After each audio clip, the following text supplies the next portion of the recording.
देखिए, मैं इस सरकार की प्राथमिकता और इनके राज्य सरकारों की प्राथमिकता समझ ही नहीं पाता।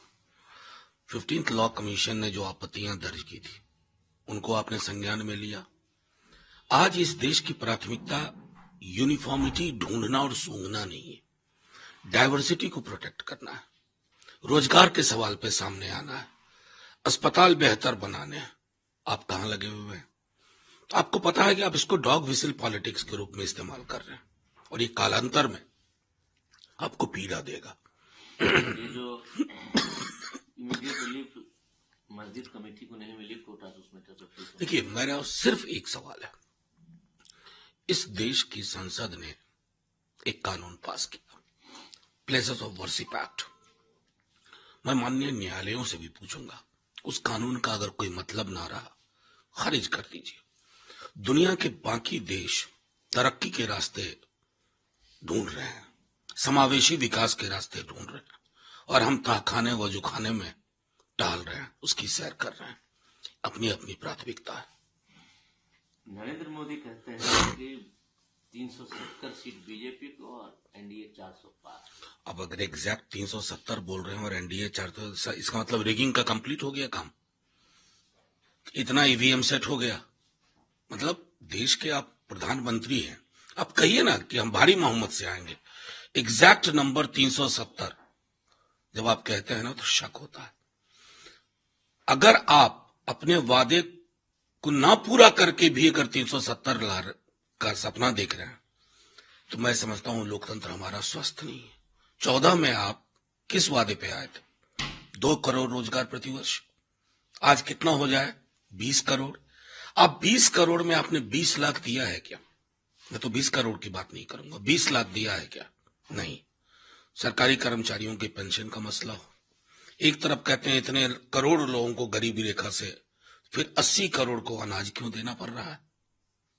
तो ये जो विरोधाभास है ना, प्रधानमंत्री जी संभाल नहीं पा रहे हैं। लेकिन हाँ, हेडलाइन मैनेजमेंट के उनसे बड़ा उस्ताद अभी अभिभाषण भी जो महामहिम का हुआ, उन्होंने पतझड़ को सावन विकसित करने की कला, साबित करने की कला विकसित कर ली है। मुबारक उनको।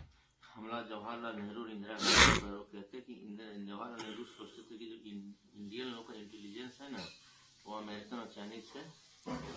मैं प्रधानमंत्री जी को क्या कहूं, उनके स्क्रिप्ट राइटर कम से कम इतिहास में उनको वो जगह नहीं दिला पाएंगे जो हासिल है नेहरू को। नेहरू को कौन सा देश मिला था और आपको कौन सा देश मिला? कल्पना कर लीजिए, तुलना कर लीजिए। नेहरू का विजन क्या था और आपका विजन क्या है? तुलना कर लीजिए। नेहरू सृजन कर रहे थे एक एक संस्थान की, और आप उन्हीं संस्थानों में सेंध मार रहे हैं। नेहरू पब्लिक सेक्टर क्रिएट कर रहे थे, आप उनको अपने मित्रों को सौंप रहे हैं। बड़ा फर्क है सर, बहुत बड़ा फर्क है। आसमान पे पत्थर उछाल के गिरे मारेंगे ना, नीचे ही गिरेगा, शायद आपके आसपास। लगातार हमला का किया उन्होंने ऑपोजिशन पे, कहा कि जो कैंसिल जो राजनीति कर रही है कांग्रेस पार्टी, जो मैं करता हूँ कैंसिल, नया बिल्डिंग कैंसिल, ये कैंसिल। उन्होंने ये भी कहा कि वीमेन, फार्मर और जो माइनॉरिटी के लोग हैं ना, इन लोगों के लिए कुछ अलग मायने नहीं। उन्होंने एक बात कही, उसको मैं संदर्भ में कहता हूँ कि क्या कांग्रेस और विपक्ष के लिए ये लोग माइनॉरिटी नहीं है? ना साहब, संविधान पढ़िए ना, ये वो तबके हैं जिनको हमारी जरूरत है, लेकिन माइनॉरिटी की परिभाषा संविधान में। लेकिन हाँ, मैं आपसे अपेक्षा करूं कि संविधान सम्मत आप बातें करें, संविधान के दायरे में अपनी सोच रखें। ये संभव नहीं है। मतलब आपसे मैं उस चीज की अपेक्षा नहीं कर सकता जो आपके अंदर है ही नहीं। विकसित करिए, आग्रह कर सकता हूं। उन्होंने कहा है कि तीसरा टर्म मेरे लिए अब दूर नहीं है, it will be one of the big decision. देखा जाए बिग डिसीजन का ताल्लुक उनका किस चीज से है।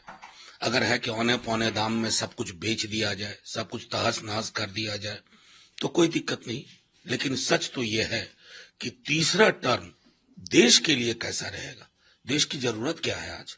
देश की जरूरत है समावेशी विकास की। एक एक परिवार में रोजगार की जो हालत है, उस पर प्रधानमंत्री की नजर न जाए और 24 घंटे 7 दिन इलेक्शन मैनेजमेंट में लगे रहे, ऐसा तो भाई हमने दुनिया के किसी देश में नहीं देखा। खड़गे जी पूछते हैं, जरा मोदी जी बताएं, देश के बलिदान किसने दिया?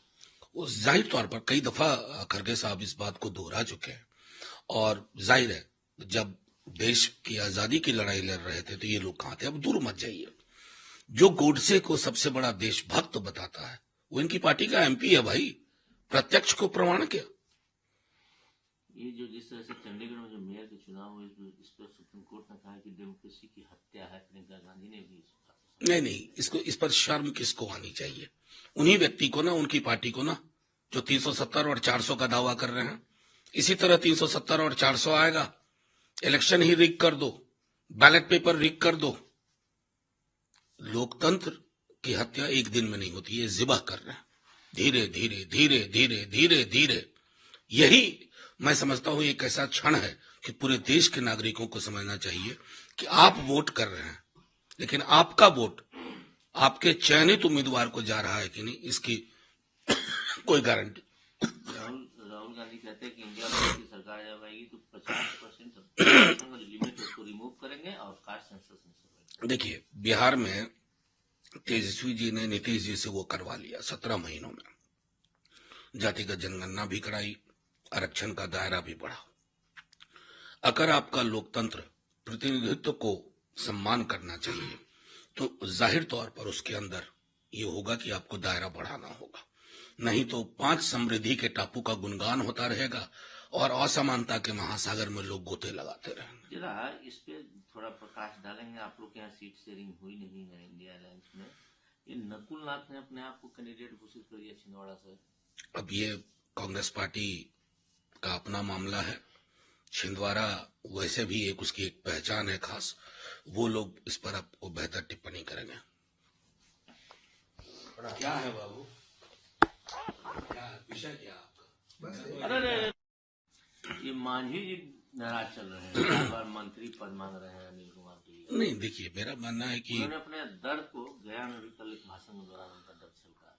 देखिए, मांझी जी भूतपूर्व मुख्यमंत्री हैं, ये उन लोगों का अपना आंतरिक मामला है, लेकिन उनकी पीड़ा में एक बात तो मुझे भी समझ में आई कि हाशिए के समूह से उठ करके राजनीति करने वाले लोग अक्सर उनको विभाग वही क्यों मिलता है, समाज कल्याण, अनुसूचित जाति कल्याण, और उस पीड़ा को मैं समझता हूं कि सबको सुनना चाहिए। बाकी ये उन लोगों का आंतरिक मामला है, जो भी फैसला करें।